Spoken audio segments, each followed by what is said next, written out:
नमस्कार दोस्तों, pro trading art में आपका स्वागत है। तो आज के वीडियो में हम लोग देखने वाले हैं यहाँ पर एक स्कैनर को कैसे बनाया जाए। ठीक है ना। एक्चुअली ये किन्हीं का क्वेश्चन है, यहाँ पर अरिजीत भाई हैं, ठीक है ना। इनका क्वेश्चन है कि sir can you please make a video on how to create a scanner on chart with any indicator. तो आपके पास अगर कोई इंडिकेटर है उसकी मदद से आप स्कैनर कैसे बना सकते हो, तो वो चीज़ मैं एक्सप्लेन करने वाला हूँ। देखिए, आप लोग के पास भी कोई डाउट होगा ना तो पूछेगा, अगर वो उसका डिटेल वीडियो पॉसिबल होगा तो मैं निश्चित रूप से बना दूंगा। ठीक है ना। तो चलिए, आज का वीडियो बहुत ही इंपॉर्टेंट रहने वाला है, तो इसे समझना हम लोग स्टार्ट करते हैं। तो उस इंडिकेटर को पहले मैं चार्ट पे ऐड कर लेता हूँ और उसे मैं यहाँ पे बताता हूँ कि किस तरह से काम करता है। तो ये लाइव मार्केट तो है नहीं, अभी रात के 1 बज रहे हैं। देखता हूँ यहाँ पे, ठीक है ना। तो जैसे मान लीजिए एशियन पेंट, ठीक है, और क्रिप्टो वगैरह में भी किसी में भी जा सकते हैं, तो वहाँ पे लाइव मिल जाएगा अभी। तो लेकिन हमें इसे बस समझना है कि मान लीजिए यहाँ पे अगर ये एशियन पेंट में ये सिग्नल अभी मिल रहा है, ये कितने में से फाइंड करके हमें दिखाया है, तो 40 स्टॉक्स में से। यहाँ पे देखिएगा तो वॉच लिस्ट में बना करके रखा हूँ, 40 स्टॉक्स में से एशियन पेंट एक ऐसा है जिसमें लास्ट में अभी बना हुआ है। मान लीजिए यहाँ से पहला कौन सा है, ACC। तो अगर हम लोग यहाँ पे ACC का चार्ट ओपन कर लें तो यहाँ पे लास्ट में सिग्नल अभी नहीं होगा, इसलिए हमें वो सिग्नल भी नहीं मिला है। ठीक है ना, एशियन पेंट ही मिल रहा है यहाँ पे। ठीक है, तो एशियन पेंट हम लोग यहाँ से लगाते हैं तो उसमें आपको निश्चित रूप से ये मिल जाएगा लास्ट कैंडल पे सिग्नल। इस तरह से अगर आप सपोज RSI के ऊपर चाहते हैं या फिर मूविंग एवरेज का क्रॉस ओवर हो रहा हो, किस में आप चाहते हैं कि क्रॉस ओवर हो रहा है उसका भी एक साथ हमें मिल जाए यहाँ पर। ठीक है ना। तो उन सब पॉइंट को कैसे एनालिसिस करेंगे, स्कैनर के रूप में कैसे दिखाएंगे। तो चलिए इसके कोडिंग पार्ट में चलते हैं और एक एक पॉइंट एक्सप्लेन कर देता हूँ, आप लोग ध्यान से देखिएगा। और पहली बात, इसे आप लोग कोड का डिमांड मत करिएगा इसका। ठीक है ना, मैं स्लो रूप में दिखा दूंगा, आप एक एक पॉइंट ट्राई करिएगा खुद से लिखने का। ठीक है ना, डायरेक्ट कॉपी पेस्ट नहीं करने का। तो यहाँ पे मैं बताता हूँ पहले पॉइंट। सबसे पहले यूजर से इनपुट लिया हमने, यह है हमारा इंडिकेटर का सेटिंग्स। ठीक है ना। अब यहाँ से है ना हमारा मेन स्कैनर का काम स्टार्ट होता है। जैसे पहले टेबल थीम है, टेबल का डिजाइनिंग के लिए मैंने यहाँ पे टेबल थीम वगैरह प्रॉपर बना दिया है। मान लीजिए आपको टेबल का जैसे बैकग्राउंड वगैरह है ना, हेडर का वो सब अगर चेंज करना हो तो वो चीज़ कर सकते हैं, है ना। फ्रेम का कलर कैसा रखना है वो सब चीज़ आप एडजस्ट कर सकते हैं।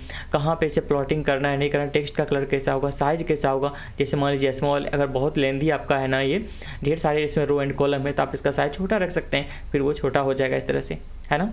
तो यहाँ पे जैसे लार्ज कर देता हूँ तो फिर ये लार्ज इसका टेबल का साइज हो जाएगा। ठीक है ना। और उसकी देखिए कितना लार्ज हो गया। उसका लोकेशन है टॉप, जैसे टॉप सेंटर में सपोज अगर करना चाहते हैं यहाँ से, तो टॉप सेंटर में वो चीज़ यहाँ से ये टॉप सेंटर में आ जाएगा, है ना। तो इस तरह से ये हमारा टेबल का थीमिंग एरिया है। ये सब चीज़ हम लोग इससे की मदद से करते हैं। इसका कलर हो जाएगा और इसका साइज, टेक्स्ट का साइज यहाँ से मैनेज कर लेंगे हम लोग। और फिर लोकेशन, कहाँ पे हमें इसे प्लॉट करना है, तो ये सब चीज़ लोकेशन हो जाएगा। ठीक है ना, कहाँ पे यानी दिखाना है उसे। अब हमारा मेन इंडिकेटर है यहाँ पे जो एक फंक्शन के रूप में है। ठीक है ना, ये कंप्लीट एक फंक्शन है। तो आपको ध्यान ये रखना है कि आप जो भी, जैसे मान लीजिए फाइनल आउटपुट अगर आपका कुछ भी आ रहा होगा ना, सपोज जिसके थ्रू आप अलर्ट जनरेट करवाते हैं उसी को फाइंड करना है। जैसे मान लीजिए कहाँ पे आपका क्रॉस ओवर हो रहा है, आपको सपोज ये पॉइंट फाइंड करना है। तो इस चीज़ को जनरेट करने के लिए आपका जो भी स्टेप होगा, आपको कोशिश ये करना है, कोशिश क्या आपको वही करना ही है, तभी आप अधिक से अधिक यूज कर सकते हैं। अदरवाइज आपको पता चलेगा एक ही सिंबल को फेच करने के लिए मल्टीपल टाइम request.security यूज़ कर रहे हैं। ठीक है ना, तो फिर वो प्रॉब्लम क्रिएट करेगा आपके लिए। 40 आप यूज ही नहीं कर पाइएगा। तो आपको एक यूजर डिफाइंड फंक्शन के अंदर सारा कैलकुलेशन परफॉर्म करवाना है। यानी अगर इसे कॉल करें तो कहीं पे भी आपको ट्रू या फॉल्स आपको आउटपुट होकर के मिल जाए, जहाँ पे भी सिग्नल बन रहा हो उसका वैल्यू ट्रू आ जाए हमें। ठीक है ना।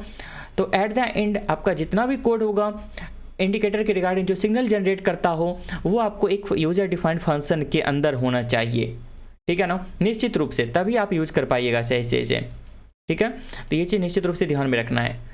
इसमें कोड क्या है वो मैं दिखा देता हूँ। यहाँ पे आप कोई भी चीज़ जनरेट करवा सकते हो, सिंपल मूविंग एवरेज हो सकता है, RSI ओवरबॉट ओवरसोल्ड जोन हो सकता है।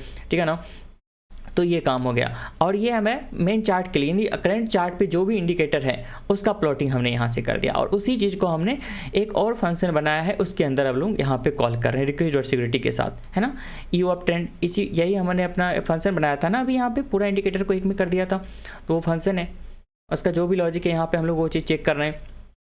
तो यहाँ पे आपका मे भी क्रॉस ओवर का हो सकता है ना, RSI का हो सकता है, MACD का हो सकता है। तो इस यहाँ पे हम लोग कर क्या रहे हैं, देखिए गेट सिग्नल ये हमारा यूजर डिफाइंड फंक्शन हो गया। इसे क्या चाहिए, एक सिंबल चाहिए और सिंबल एरे चाहिए, ठीक है ना। अब ये गेट सिग्नल कॉल कहाँ पे कर रहा हूँ, तो वो देखिए सबसे पहले हम लोग यहाँ पे क्या कर रहे हैं, ये हमारा कंप्लीट वॉच लिस्ट है जो हम लोग 40 स्टॉक्स का बना करके रखे हुए हैं। उसके बाद हमने यहाँ पे सिग्नल नाम का एक स्ट्रिंग के रूप में हमने एरे डिफाइन कर लिया है।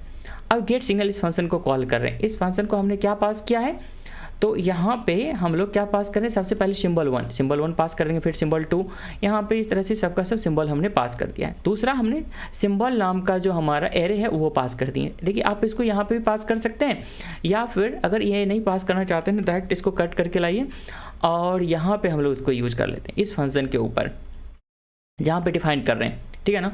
इसी के साथ अब हम लोग यहाँ पे एक्सेप्ट नहीं करेंगे ये वाला एरे, डायरेक्ट यहाँ पे पुश कर देंगे। तो हमारे पास यहाँ पे एक फ़ायदा है ना कि अगर आप अपने फंक्शन के अंदर यानी यूजर डिफाइंड आपका जो खुद का फंक्शन है उस फंक्शन के अंदर एरे को आप इजीली मैनिपुलेट कर सकते हैं, लेकिन कोई वेरिएबल है ना उसको आप रीशाइन या फिर चेंज नहीं कर सकते हैं फंक्शन के अंतर्गत, ठीक है ना। तो ये चीज़ ध्यान रखिएगा। तो उसका फ़ायदा उठाते हुए ये इस पैरामीटर को हम लोग चाहें तो एक्सक्लूड कर सकते हैं, नो डाउट, ठीक है ना। तो अपनी सुविधा के अनुसार कर लीजिएगा। मैं इस तरह से बना करके रखा हूँ फिलहाल इसके लिए। तो अब यहाँ पे क्या होगा, यानी जब आपका कोई भी कंडीशन ट्रू हो, यानी जैसे हमें सिग्नल मिला तो वो वैल्यू हम लोग पुश कर लेंगे सिंबल में, है ना। ये हमारा एरे है, उसमें हमारा ये वैल्यू ऐड हो गया, ठीक है ना। तो बहुत ईजी है, आपको सिग्नल मिलना है कंडीशन के बेस पे, जब जिस सिंबल के थ्रू मिले, जैसे ये सिंबल आ रहा होगा यहाँ पे, उसी सिंबल को हम लोग इसमें एरे में ऐड कर रहे हैं, ठीक है ना। और जितने बार यहाँ पे 40 टाइम्स इस फंक्शन को भी कॉल कर रहे हैं, 40 टाइम ये चेक होगा, जिसमें भी ट्रू मिल रहा होगा, सपोज ये एशियन पेंट में अभी इसे ट्रू मिल रहा होगा, इसलिए सिर्फ वही वैल्यू ऐड हुआ है, ठीक है ना। उसके बाद क्या करें, एक गेट सिम ये हमारा एक और फंक्शन है, इसको बता रहा हूँ मैं यहाँ पे अभी। तो सबसे पहले हमने क्या किया, if bar state dot is last, यानी लास्ट कैंडल हो हमारा, वहाँ पे हमें क्या करना है, एक टेबल क्रिएट करना है। तो हमने यहाँ पे टेबल असाइन कर लिया, उसमें डिफ़ॉल्ट एक सिंबल यहाँ पे ऐड कर दिया, यानी फर्स्ट कॉलम यहाँ पे, है ना, फर्स्ट कॉलम एंड फर्स्ट रो।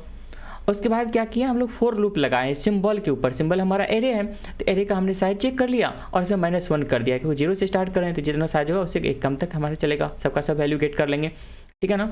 और जितना भी वैल्यू होगा, सपोज इसमें 5 रहता तो ये 5 बार लूप चलता और सभी सेल को इसमें ऐड कर दिया जाता। अभी एक ही होगा तो इसलिए सिर्फ एक बार चला होगा। और हमने वैल्यू यहाँ से गेट किया, सिंबल से हमने यहाँ पे जो भी वैल्यू गेट किया उसे हमने पास किया, तो कहाँ कर दिया, गेट सिम में।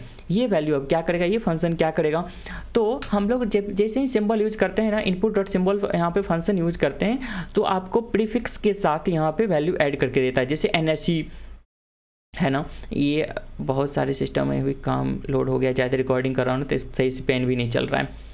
तो NSE यहाँ पे सपोज NSE कॉलन इस तरह से लिखा रहता है ना, जैसे एशियन पेंट लिखा रहता है, बाइनेंस कॉलन BTC USDT लिखा रहता, तो उसे हम लोग स्प्लिट कर रहे हैं 2 पार्ट में, और उस पार्ट को हम लोग यहाँ पे, ठीक है ना, सेकेंड वाला जो पार्ट होगा 0 और एक पार्ट होगा 0 जिसमें हमारा प्रीफिक्स होगा, एक्सचेंज का नाम होगा, और सेकेंड वाले में हम लोग यहाँ पे जो भी वैल्यू होगा, जैसे हमारा सिंबल का नाम होगा, उस सिंबल को हम लोग गेट कर रहे हैं, उसी को हम लोग यहाँ पे ऐड कर रहे हैं। बस इतना सा काम है, ज़्यादा कुछ तो है नहीं इसमें, ठीक है ना।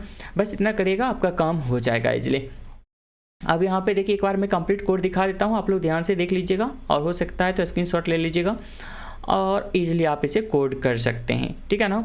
तो यहाँ पे ये हमारा हो गया लोकेशन का पार्ट, ये हमारा फंक्शन का पार्ट हो गया। इसे फुल स्क्रीन कर दिया जाए जिससे आपको और सुविधा मिल जाएगा। F11 कर देता हूँ, चलिए ये हो जाएगा। अब ये हमारा फंक्शन हो गया, इस फंक्शन के थ्रू हम लोग गेट कर रहे हैं और सिंबल में नाम का जो एरे है उसमें ऐड कर रहे हैं। ये हमारा वॉच लिस्ट हो गया कंप्लीट, ठीक है। इस तरह से आप बना सकते हैं। और ये हम लोग इच टाइम फंक्शन को कॉल कर रहे हैं 40 स्टॉक्स के लिए, तो 40 टाइम हमने कॉल किया। ये हम लोग सिंबल मैनेज कर रहे हैं यहाँ पे NSE वगैरह को हटाने के लिए, है ना, यानी एक्सचेंज का जो प्रीफिक्स है उसे हटाने के लिए, और यहाँ पे टेबल में वैल्यू ऐड करने के लिए। तो आई होप आपको ये चीज़ क्लियरली समझ में आ गया होगा। अगर इसमें अभी भी किसी तरह का डाउट है तो आप कमेंट करिएगा, मैं कोशिश करूँगा उसके ऊपर भी स्पेसिफिक वीडियो बना दूँ। और आपके भी अगर कोई डाउट है तो निश्चित रूप से कमेंट करिए, ठीक है ना। तो अगर उस पर डिटेल वीडियो पॉसिबल है तो मैं निश्चित रूप से बना दूँगा। तो थैंक्स फॉर वॉचिंग।